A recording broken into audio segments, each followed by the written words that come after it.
Hello दोस्तों, कैसे हैं आप लोग। आशा करते हैं सब कुछ बढ़िया चल रहा होगा। चलिए आज स्टार्ट करते हैं आधुनिक भारत का इतिहास। ठीक है। इसमें बहुत ही अच्छा कंटेंट दिया है, परीक्षा मंथन बुक है। तो ये स्टार्ट करते हैं। ठीक है, चलिए। तो आधुनिक भारत में सबसे पहला चैप्टर होता है क्या? आधुनिक भारत का इतिहास का सबसे पहला होता है चैप्टर यूरोपीय वाणिज्य का प्रारंभ। ठीक है, भारत में यूरोपियों का आगमन। तो मध्यकाल में भारत को पश्चिमी देशों से जोड़ने वाले दो समुद्री मार्ग थे। ठीक है, एक तो फारस की खाड़ी से, मैप में देखिएगा तो एक फारस की खाड़ी है और दूसरा लाल सागर वाला मार्ग है। ठीक है, तो क्या हुआ था कि दो कारणों से लाल सागर का मार्ग दुष्कर था। ठीक है, दो कारणों से लाल सागर का मार्ग दुष्कर था। मार्ग में अत्यधिक कोहरा पड़ना और मार्ग में चट्टान, तो लाल सागर का उतना उपयोग नहीं होता था। ठीक है, ज़्यादातर व्यापार फारस की खाड़ी से किए जाते थे, जिसे अधिक प्राथमिकता दी जाती थी। ठीक है, एशिया से यूरोप की जाने वाली वस्तुएं अनेक राज्यों एवं मार्गों से होकर गुजरती थी और हर राज्य को चुंगी और मार्ग कर देना पड़ता था। मतलब एशिया एशिया से यूरोप जाता था कोई भी चीज़, तो अनेक राज्य एवं मार्गों से होकर गुजरती थी, जिसके कारण हर राज्य को क्या चुंगी और मार्ग कर देना पड़ता था। ठीक है, हमने क्या देखा कि मध्यकाल में भारत को पश्चिमी देशों से जोड़ने वाला दो रास्ता था, एक फारस की खाड़ी, ठीक है, और दूसरा लाल सागर। ठीक है, लाल सागर में क्या था कि बहुत ही चट्टानें थी, कोहरा था, इस कारण से उससे नहीं होता था। मेनली व्यापार होता था भारत की खाड़ी से होता था, सॉरी फारस की खाड़ी से होता था। ठीक, तो जब भी जाया जाता था तो बहुत सारे बीच में राज पड़ते थे, वहाँ चुंगी देना पड़ता था। यूरोप के व्यापार में इटली के व्यापारियों का एक अधिकार था। ठीक है, इसके कारण यूरोप के नवीन राज्य व्यापार से वंचित थे। ठीक, यूरोप के नवीन राज्य जो भी थे व्यापार से वंचित थे। अब क्या हुआ कि 1453 ईस्वी में, ये यहाँ से क्वेश्चन पूछता है। ठीक है, यहाँ से ये पूछेगा 1453 ईस्वी में। ठीक है, तुर्कों ने कुस्तुनतुनिया की विजय कर ओटोमन साम्राज्य की स्थापना की और फारस की खाड़ी वाले मार्ग पर इनका नियंत्रण स्थापित हो गया। और फिर तुर्कों ने इस क्षेत्र से होने वाली यूरोपीय व्यापार में दिक्कतें पैदा करने लगी। तो ये तो तुर्कों ने कुस्तुनतुनिया पर अधिकार कब कर लिया? तो 1453, ये डेट इंपॉर्टेंट है। ठीक है, उसके बाद भौगोलिक खोजे एवं व्यापारिक मार्गों के आविष्कार में पुर्तगाली अग्रणी थे। सबसे पहले किसने ध्यान दिया इस पर? पुर्तगाली दिया था। ठीक है, यहाँ का शासक प्रिंस हैंडी था। कौन था? पुर्तगाली पुर्तगाल का जो उस समय शासक कौन था? प्रिंस हैंडी द नेविगेटर ने इस कार्य में महत्वपूर्ण योगदान दिया था। प्रिंस हैंडी द नेविगेटर था कहाँ? पुर्तगाल का। ठीक है, और सबसे पहले इसने ही भौगोलिक खोज और व्यापारिक मार्गों का आविष्कार में आगे बढ़ा। ठीक है, चलिए 1486 ईस्वी की बात है। पुर्तगाल के नाविक थे बार्थ लोम्यू डियाज, ठीक है, ने अफ्रीका स्थित उत्तमासा द्वीप, जिसको केप ऑफ गुड होप खोज निकाला। तो यहाँ से पूछ सकता है कि केप ऑफ गुड का खोज किसने किया? तो 1486 में पुर्तगाली नाविक बार्थ लोम्यू डियाज ने किया। ठीक है, अफ्रीका के उत्तर मासा द्वीप भी बोल सकते हैं इसको। ठीक है, उसके बाद 1492 में स्पेन की सहायता से 1492 में स्पेन की सहायता से कोलंबस नामक एक नाविक ने भारत की खोज के लिए अटलांटिक महासागर में जोखिम से भरी यात्रा प्रारंभ की। अंत में उसने अमेरिका की खोज की। ठीक है, कब? 1492 में। तो एक यहाँ डेट हम देख चुके हैं, 1453। उसके बाद 86 में कैप ऑफ गुड होप का खोज किया गया था। ठीक है, उसके बाद 1492 में अमेरिका का खोज हुआ कोलंबस के द्वारा। ठीक, और 1498 में पुर्तगाली वास्को डी गामा ने कैप ऑफ गुड के रास्ते से भारत पहुंचा, जो एक सीधा मार्ग था। ठीक है, तो चार डेट हम लोग को देखना है यहाँ पे। ठीक, आगे चलते हैं। आगे है फिर यूरोपीय के भारत आगमन का क्रम। ठीक है, सबसे पहले कौन आया था? तो पुर्तगाली आया था। उसके बाद कौन आया था? डच आया था। उसके बाद ब्रिटिश, उसके बाद डेनिस, उसके बाद फ्रांसीसी। तो इसको याद रख सकते हैं हम लोग ऐसे। तो प अ डॉ डॉ फस। ठीक है, यह है फैक्ट्री स्थापना करने का क्रम। ठीक है, सबसे पहले किसने किया था? मतलब पहले पुर्तगाल, फिर अंग्रेज, फिर डच, फिर डेनिस, और फिर फ्रांस, फिर ये स्वीडिश। तो ये डच को ऊपर कर दीजिएगा। ठीक है, तो याद रहेगा पॉ डॉट फर्स्ट। ठीक है, पुर्तगाली, डच, ब्रिटिश, डेनिस, फ्रांसीसी। तो यूरोपियों के भारत आगमन का क्रम जो है, आया था सबसे पहले कौन? ठीक है, तो डच आया था, लेकिन क्या कहते हैं, फैक्ट्री सबसे पहले अंग्रेज ने स्थापित कर दिया था। ठीक है, तो डच डच 1605। ठीक है, पुर्तगाली ने 1498 में किया था, ब्रिटिश 1608 में आया था, डेनिस जो है 1616 में आया था। ठीक है, और फ्रांसीसी कब आया था? 1667 में आने का क्रम है। ठीक है, आगे चलते हैं। अब सबसे पहले हम देखेंगे पुर्तगाली के बारे में। पुर्तगाली जो है, पुर्तगाली की बात करें तो पुर्तगाल द्वारा यूरोप और भारत के बीच सीधे समुद्री मार्ग खोजने में आर्थिक एवं धार्मिक कारण सक्रिय थे। आर्थिक कारण में व्यापार करना और धार्मिक कारण में एशिया में ईसाई धर्म का प्रचार करना। ठीक है, ये दो काम था उसका। ठीक है, एक तो व्यापार करना और एक ईसाई धर्म का प्रचार। 1498 ईस्वी में वास्को डी गामा भारत के कालीकट बंदरगाह केरल के मलाबार तट पर पहुंचा। यहाँ पर पहले से बसे हुए अरबी व्यापारियों द्वारा वैमनस्य का रवैया अपनाया। ठीक है, लेकिन कालीकट के राजा जमुरीन ने इनका स्वागत किया और मसाले तथा जड़ी बूटियाँ ले जाने की अनुमति प्रदान की। ठीक, आगे देखेंगे। आगे है 1500 ईस्वी में 1500 वो जब चला गया तो अल्वारेज क्रेवल के नेतृत्व में पुर्तगालियों का दूसरा अभियान दल भारत आया और ये भी मसाला आदि लेकर पुर्तगाल पहुंचा। 1500 में क्रेवल आया। ठीक है, और 1502 में वास्को डी गामा पुनः वापस आया। इसने कोचीन में पुर्तगालियों की प्रथम फैक्ट्री की स्थापना की। इसी वर्ष इसने कोचीन में पुर्तगालियों की प्रथम फैक्ट्री की स्थापना की, अर्थात भारत में पुर्तगाली बस्ती बसाई। ठीक है, 1505 में पुर्तगाली सरकार ने एक नई नीति अपनाई जिसके द्वारा भारत में एक गवर्नर की नियुक्ति की गई। इस संदर्भ में पहला गवर्नर अल्मेडा बना। ठीक है, सबसे पहले पुर्तगाली फैक्ट्री कहाँ पे हो जाएगा? कोचीन में हो जाएगा। ठीक, कोचीन में हो जाएगा सबसे पहला पुर्तगाली फैक्ट्री। 1502 में जब आया था उसी समय बनाया गया था, 1502 में। ठीक, अब देखते हैं पहला गवर्नर अल्मेडा जो बना था 5 से 9 तक, उसने क्या क्या किया वो देखेंगे। अल्मेडा ने कोचीन का कोचीन का दुर्गीकरण कराया। ठीक है, इसे अपना मुख्यालय बनाया और कोचीन को अपना मुख्यालय बनाया। ओके, 8 से 9 ईस्वी में इसने गुजरात, मिस्र और तुर्की के संयुक्त मुस्लिम जलबेरे को पराजित कर द्वीप पर अधिकार कर लिया।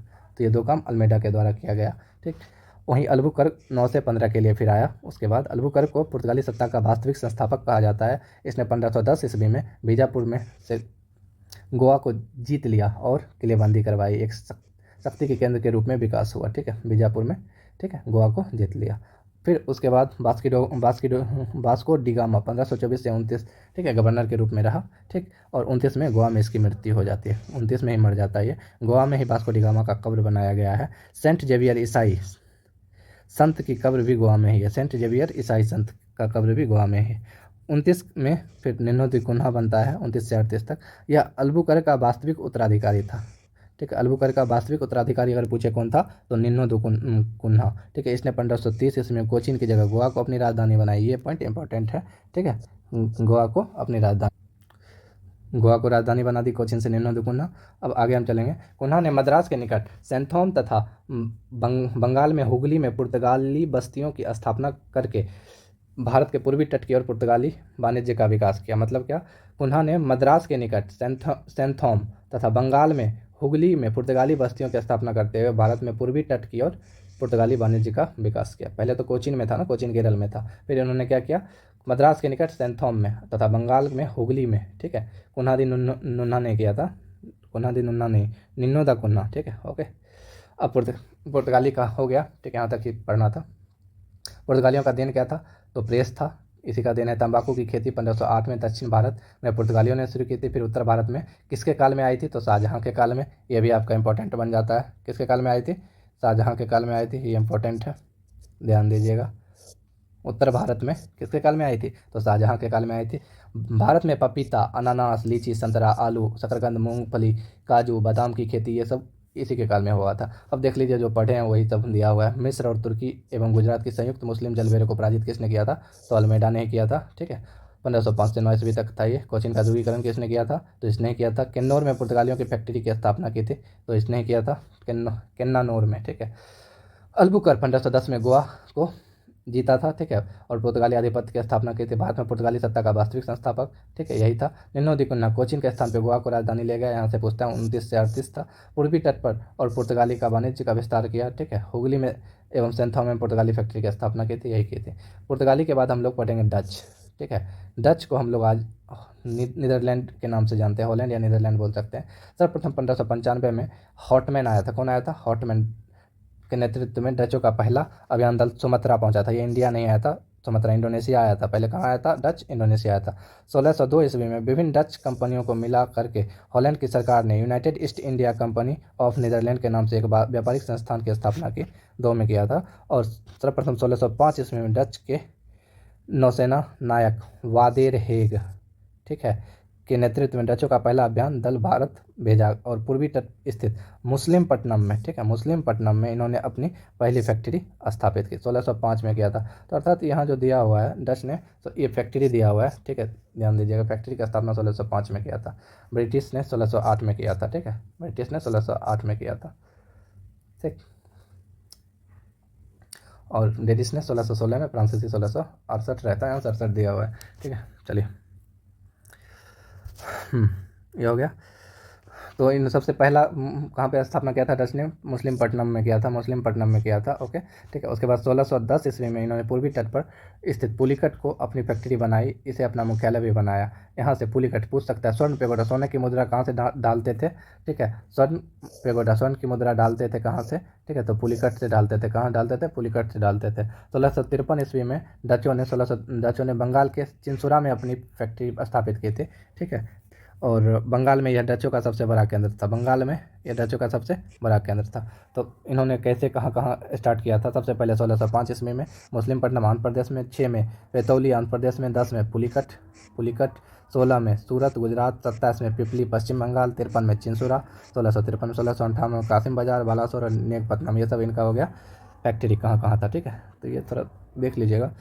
मुस्लिमपट्टनम इंपॉर्टेंट है आपका इसमें, ठीक है, मुस्लिमपट्टनम इंपॉर्टेंट है। पुलिकट सोने का ढालता था, यहाँ पे चिंसुरा पश्चिम बंगाल में सबसे बड़ा था। 1653 में चिंसुरा था, 10 में पुलिकट था, 5 में मुस्लिमपट्टनम था, ठीक है। डच लोगों में, ठीक है, से सूती वस्त्र, नीले सोरा, केचम रस, कच्चा रेशम, अफीम, नमक और चावल निर्यात करते थे। तो मेनली ये सूती वस्त्र, ठीक है, वस्त्र पे फोकस किए थे। 10 लोग भारत में मसाला पर निर्यात नहीं करते थे, मसाला का निर्यात नहीं करते थे, ठीक है। डचों द्वारा भारत में निर्यात की जाने वाली वस्तु क्या थी? सूती वस्त्र थी, ठीक है, नील था, सोरा था, अफीम था, नमक था, ठीक है, कच्चा रेशम था, ठीक है, चावल था, ठीक है, तो ये सब था। अब हम देखेंगे अंग्रेज के बारे में, ठीक है। देख लिया अंग्रेज। एलिजाबेथ प्रथम के साथ का शासनकाल, ठीक है, ब्रिटिश इतिहास के काल में स्वर्णिम युग के नाम से जाना जाता है। यह कई दृष्टियों से महत्वपूर्ण रहा। इस काल के व्यापारिक उन्नति के लिए भी अनेक प्रयास किए गए, ठीक है। महारानी एलिजाबेथ प्रथम ने 31 दिसंबर 1600 ईस्वी को एक विशाल व्यापारिक संघ की स्थापना की, जिसका नाम रखा था governor and company of merchant of London trading in the east Indies, ठीक है। इस कंपनी के अनेक शेयर होल्डर थे। कंपनी की पहली यात्रा 1601 ईस्वी में हुई, जब कंपनी के जहाज इंडोनेशिया गया, ठीक है। सर्वप्रथम 1608 में कैप्टन हॉकिंस के नेतृत्व में कंपनी का पहला प्रतिनिधित्व हेक्टर नामक जल जहाज से भारत के सूरत पहुंचा और यहाँ पर अंग्रेजों की पहली अस्थायी फैक्ट्री स्थापना की, ठीक है। कैप्टन हॉकिंस सूरत में जहांगीर के दरबार पहुंचा। कैप्टन हॉकिंस सूरत से जहांगीर के दरबार में पहुंचा, ठीक है, और जहांगीर ने 400 का मनसब तथा खान इंग्लिश खां की उपाधि दी, ठीक है, खान इंग्लिश खां की उपाधि दी जब कैप्टन हॉकिंस आया। तो कहाँ से? सूरत से जहांगीर के दरबार में। और ये सूरत से उस समय जहांगीर का जो दरबार था ये कहाँ था? तो आगरा में था। कहाँ था? आगरा में। पहला आगरा में था। और वहीं जब 15 में ये जो सर थॉमस रो आए थे, ठीक है, उस समय जहांगीर का दरबार अजमेर में था। कहाँ था? अजमेर में था, ठीक। तो कैप्टन हॉकिंस को जो है, ठीक है, कैप्टन हॉकिंस को 400 का मनसब जो दिया गया था, 400 का मनसब जो दिया गया था, ठीक है, ये आगरा के दरबार में दिया गया था। खान इंग्लिश खां की उपाधि भी दी गई थी आपको, ठीक है, ओके। तो खान इंग्लिश खां की उपाधि भी दी गई थी, ठीक है।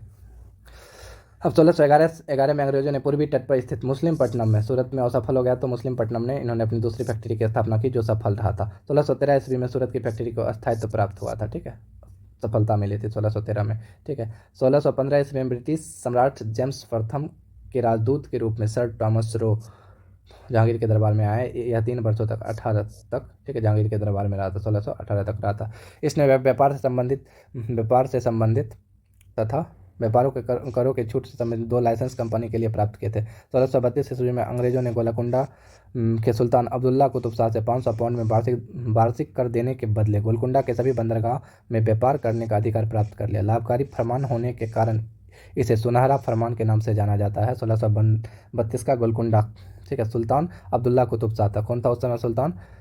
सुल्तान अब्दुल्ला कुतुब शाह था, ठीक है। आगे चलते हैं। आगे बोल रहा है कि 1639 ईस्वी में चंद्रगिरी के शासक 1639 में चंद्रगिरी के शासक से अंग्रेजों ने मद्रास को पट्टे पर प्राप्त किया। यहाँ पर अंग्रेजों ने सेंट जॉर्ज नामक किले का निर्माण करवाया। ये बढ़िया है भाई, ठीक है। सेंट जॉर्ज नामक किले का निर्माण जो है, ठीक ठीक है। 1639 ईस्वी में चंद्रगिरी के शासक से अंग्रेजों ने मद्रास को पट्टे पर लिया, और मद्रास में तो पूछ देगा जो सेंट जॉर्ज किला जो है, फोर्ट जो है, कहाँ है, तो मद्रास में 1739 में निर्माण, 1639 में सॉरी इसका करवाया गया था। वहीं 1661 की अगर हम बात करें, ठीक है, 1661 की बात करें तो ब्रिटेन के सम्राट चार्ल्स द्वितीय का विवाह पुर्तगाली राजकुमारी कैथरीन के साथ हुआ। इसी उपलक्ष्य में पुर्तगालियों ने दहेज के रूप में बम्बई, ठीक है, चार्ल्स द्वितीय को दे दिया। ठीक है, 1669 में 61 में हुआ था। 1669 में चार्ल्स द्वितीय ने बम्बई को 10 पाउंड वार्षिक किराए पर कंपनी को दे दिया, और फिर कंपनी ने उंगियार को अपना अधिकारी नियुक्त किया। बम्बई के गांव का शहरीकरण करवाया। ठीक है, मुंबई का स्थापना पूछता है तो ओंगियार, मुंबई का स्थापना पूछेगा, ठीक है, ओंगियार, ठीक है, शहरीकरण करवाया था। ठीक है, 1698 ईस्वी में अंग्रेजों ने बंगाल के एक जमींदार इब्राहिम खां से 12,000 रुपया में 3 गांव जमींदारी खरीद ली। ठीक है, इब्राहिम खां से 12,000 रुपया में। ठीक है, गोविंदपुर, सुल्तानती और कोलकाता यही तीनों गांव विकसित होकर कलकत्ता नगर बसा। कलकत्ता नगर को बसाने का श्रेय जॉब चौड़नॉक को जाता है। 1700 ईस्वी में, ठीक है, कलकत्ता में फोर्ट विलियम किले का निर्माण हुआ, और यह पूर्वी भारत के सभी बस्तियों का केंद्र बन गया। फोर्ट विलियम के प्रथम अध्यक्ष सर चार्ल्स आयर थे, फोर्ट विलियम के। ठीक है, तो एक तो कौन सा फोर्ट था जो मद्रास में था, तो सेंट जॉर्ज था। दूसरा कौन आया, फोर्ट विलियम आया। ठीक है, जिसका स्थापना 1700 में हुआ था। इसके अध्यक्ष कौन थे, चार्ल्स आयर थे। फिर आगे चलेंगे 1715 ईस्वी में कंपनी का एक प्रतिनिधिमंडल जॉन सरमन की अध्यक्षता में मुगल सम्राट फर्रुख सिहर के दरबार में आया था। मुगल सम्राट फर्रुख सिहर के दरबार में आया था 1715 ईस्वी में। ठीक है, जॉन सरमन की अध्यक्षता में। ठीक है, जॉन सरमन की अध्यक्षता में आया था। इसी प्रतिनिधिमंडल में हैमिल्टन नामक एक चिकित्सक था, जो किसके नेतृत्व में आया था, जॉन सरमन। ठीक है, हैमिल्टन ने फर्रुख सिहर को एक गंभीर रोग से मुक्ति दिलाई थी। इसी से प्रसन्न होकर फर्रुख सिहर ने 1717 ईस्वी में एक फरमान द्वारा कंपनी को अनेक रियायतें प्रदान की। ठीक है, उसके बाद हम देखेंगे अंग्रेजों द्वारा स्थापित फैक्ट्री पहले सूरत में किया था, अस्थायी रूप से स्थायित्व 13 में हुआ था। ठीक है, 11 में सबसे पहले मुस्लिमपट्टनम में, 16 में अहमदाबाद, बुरहानपुर आगरा में। ठीक है, 1632 गोलकुंडा में, 33 में बालासोर हरिहरपुर में। ठीक है, वहीं 39 में मद्रास में, 51 में हुगली में, ठीक, 69 में बम्बई में, 1700 में कलकत्ता सबसे लास्ट में फैक्ट्री कलकत्ता में स्थापित हुआ था। अब डेनिस की अगर बात करें, डेनिस डेनमार्क के निवासी थे। 1616 ईस्वी में भारत आया था, और बंगाल स्थित से रामपुर में अपनी बस्ती स्थापित की थी। यहीं भारत का इनका मुख्य केंद्र था डेनिस। ब्रिटिश ईस्ट इंडिया कंपनी से संबंधित तथ्य, जहांगीर ने कैप्टन हॉकिंस को इंग्लिश खां की उपाधि देकर इसका विवाह एक आर्मेनियन स्त्री से करवा दिया था। अच्छा, ऐसा है क्या। ठीक है, भारत आने वाला प्रथम अंग्रेज जॉन मिल्टन हॉल था। ठीक है, फ्रांसिस डे नामक अंग्रेज ने मद्रास को पट्टे पर चंद्रगिरी के राजा से प्राप्त किया था। फ्रांसिस डे नामक चंद्रगिरी, मद्रास को चंद्रगिरी, अच्छा चंद्रगिरी, यहीं पे सेंट जॉर्ज फोर्ट बना था। गेराल्ड ओंगियार ने बम्बई नगर की स्थापना की थी। अंग्रेजी कंपनी के प्रथम प्रेसिडेंसी का स्थापना सूरत में हुआ था। ठीक है, वहीं फ्रांसीसी की बात करें कुछ तथ्य का, तो फ्रांसीसी ईस्ट इंडिया कंपनी की स्थापना लुई 14वां के शासनकाल में हुआ। इसका मंत्री कोलबर्ट था। ठीक है, 1664 में इसके मंत्री कोलबर्ट के प्रयासों से 1614 में हुआ, 64 में हुआ था। ठीक है, सर्वप्रथम 1667 ईस्वी में फ्रांसिस कैरो के नेतृत्व में फ्रांसीसियों का पहला अभियान दल भारत पहुंचा था। कैरो, ठीक है, और मंत्री कौन था, कोलबर्ट था। ठीक है, कैरो के नेतृत्व में, तो ये इंपॉर्टेंट होता है। मंत्री था आपका कोलबर्ट, लेकिन किसके नेतृत्व में आया था, फ्रांसिस कैरो के नेतृत्व में आया था। ठीक है, पहला अभियान जो आया था कैरो के नेतृत्व में आया था। इन्होंने अपनी पहली फैक्ट्री की स्थापना की थी। कहाँ पे, तो सूरत में पहली फैक्ट्री इसका स्थापना हुआ था। वही आगे देखेंगे 1669 ईस्वी में फ्रांसीसियों ने पूर्वी तट पर मुस्लिमपट्टनम में, ठीक है, अपनी दूसरी फैक्ट्री स्थापना की। 73 में बंगाल के सूबेदार शाइस्ता खां से एक जमीन प्राप्त किया था। इसी जमीन पर चंद्रनगर नामक प्रसिद्ध फ्रांसीसी बस्ती का विकास हुआ। 1701 में फ्रांसीसियों ने पांडिचेरी का अपना मुख्यालय बनाया, और यहाँ का पहला गवर्नर फ्रांसिस मार्टिन था। ठीक है, 1735 ईस्वी में ड्यूमा फ्रांसीसी गवर्नर बनकर पांडिचेरी आया। इसके समय फ्रांसीसी व्यापार अत्यधिक विकास हुआ था। किसके समय में, तो ड्यूमा के समय में आंग्ल फ्रांसीसी संघर्ष, कर्नाटक युद्ध की बात करें तो कर्नाटक का प्रथम युद्ध 1746 से 48 के बीच हुआ था। 18वीं शताब्दी तक कोरोमंडल तट की भूमि को कर्नाटक के नाम से जाना जाता था। ठीक है, आंग्ल और फ्रांस ये दोनों के बीच जो युद्ध हुआ उसी को कर्नाटक युद्ध, और 3 कर्नाटक युद्ध हुए थे, जिसमें पहला 1746 से 48 था। यह हैदराबाद के निजाम के अधीन एक प्रांत था। ठीक है, कौन, ये जो हम पढ़ रहे हैं कर्नाटक हैदराबाद के निजाम के अंतर्गत आता था। यहाँ के प्रांतपति को नवाब कहा जाता था। सर्वप्रथम 1746 ईस्वी में बार्नेट के नेतृत्व में अंग्रेजी जलबेरे ने कुछ फ्रांसीसी जलपोतों को पकड़कर अपने कब्जे में लिया था। ठीक है, अंग्रेज का कुछ जलबेरा था जो फ्रांसीसी के जलबेरे को ले लिया था। डुप्ले ने इसकी शिकायत कर्नाटक, उस समय जो था डुप्ले था, ठीक है, फ्रांसीसी गवर्नर, उसने इसकी शिकायत कर्नाटक के नवाब से किया, लेकिन नवाब ने डुप्ले के किसी बात का ध्यान नहीं दिया। अतः डुप्ले ने अंग्रेजी बस्ती मद्रास का घेरा डाल दिया। ठीक है, अब अंग्रेजों ने नवाब का संरक्षण चाहा। ठीक है, नवाब ने डुप्ले को मद्रास से हटने के लिए कहा। ठीक है, लेकिन डुप्ले नहीं माना। परिणाम स्वरूप नवाब ने फ्रांसीसियों के विरुद्ध युद्ध की घोषणा कर दी और फिर एक युद्ध सेंट थॉम का युद्ध हुआ। सेंट थॉम का युद्ध 1748 में, जो कि बहुत ही इंपॉर्टेंट है। सेंट थॉम का युद्ध जो हुआ था, कब हुआ था? 1748 में हुआ था। ठीक है, कर्नाटक के नवाब एवं फ्रांसीसियों के बीच लड़ा गया था। कर्नाटक के नवाब और फ्रांसीसियों के बीच लड़ा गया था इस सेंट थॉम का युद्ध। ठीक है, वहीं 1748 ईस्वी में यूरोप में, ठीक है, 1748 में यूरोप में एक्स-ला-चैपेल की संधि द्वारा ऑस्ट्रिया के उत्तराधिकारियों का युद्ध का अंत हुआ और इसी संधि के तहत कर्नाटक के प्रथम युद्ध का भी अंत हो गया। तो कौन सा संधि हुआ था? एक्स-ला-चैपेल के संधि के तहत हो गया था। अब देखें कर्नाटक का द्वितीय संधि 48 युद्ध 48 से 54, 1748 से 54। तो इस युद्ध का मुख्य कारण दोनों कंपनियों का भारतीय राजनीति में हस्तक्षेप रहा। ठीक है, 1748 ईस्वी में हैदराबाद के निजाम, ठीक है, उल्क मुल्क असफ जाह की मृत्यु होने से उत्तराधिकारी के लिए संघर्ष हो गया। ठीक है, हैदराबाद का निजाम की मृत्यु हो जाती है 48 में। ठीक है, और इस कारण से उत्तराधिकारी का संघर्ष चालू हो जाता है। निजाम उल मुल्क की मृत्यु के बाद उनका पुत्र नासिरगंज, ठीक है, पुत्र कौन था? नासिरगंज, हैदराबाद का निजाम बना। ठीक है, इसी समय नासिरगंज का एक भांजा मुजफ्फर जंग ने निजाम पद की दावेदारी प्रस्तुत की। ठीक है, इसी समय 1748 ईस्वी में मराठों ने चंदा साहब को रिहा कर दिया। ठीक है, मराठों ने चंदा साहब को रिहा कर दिया और यह कर्नाटक में अपने उत्तराधिकार की मांग की। ठीक है, कर्नाटक में अपने उत्तराधिकार की मांग की। इसी समय सर्वप्रथम डुप्ले ने निजाम पद के लिए मुजफ्फर जंग और नवाब के पद के लिए, ठीक है, चंदा साहब का साथ दिया। ऐसा क्या? ठीक है, डुप्ले ने निजाम पद के लिए मुजफ्फर जंग और नवाब पद के लिए चंदा साहब का साथ दिया। मुजफ्फर जंग और चंदा साहब और डुप्ले की संयुक्त सेना ने 1749 में कर्नाटक पर आक्रमण कर अंबूर की लड़ाई में अनवरुद्दीन को पराजित कर दिया। किसको? अनवरुद्दीन को पराजित कर दिया। ठीक है, कर दिया और मार डाला। ठीक है, अनवरुद्दीन का पुत्र एवं उत्तराधिकारी मोहम्मद अली ने भागकर तिरुचिरापल्ली के दुर्ग में शरण ली। ठीक है, ओके, तो देख लिए कि अंबूर का युद्ध कब हुआ था। ठीक है, अंबूर का लड़ाई अगर पूछे थे, अंबूर का लड़ाई 1749 में हुआ था। कब हुआ था? 1749 में हुआ था, जिसमें अनवरुद्दीन को मार दिया था। किसने? मुजफ्फर जंग, चंदा साहब और डुप्ले की संयुक्त सेना ने। ठीक है, फ्रांसीसियों के बढ़ते हुए प्रभाव को देखकर अंग्रेज भी शांत नहीं रहे। ठीक है, अंग्रेज भी शांत नहीं रहे। उन्होंने निजाम पद के लिए नासिरगंज एवं कर्नाटक के नवाब पद के लिए मोहम्मद अली को समर्थन किया। ठीक है, मोहम्मद अली, वही मोहम्मद अली जो भाग गया था। ठीक है, नवाब को मार दिया। अनवरुद्दीन नवाब था, ठीक है, कर्नाटक का नवाब था, उसको मार दिया।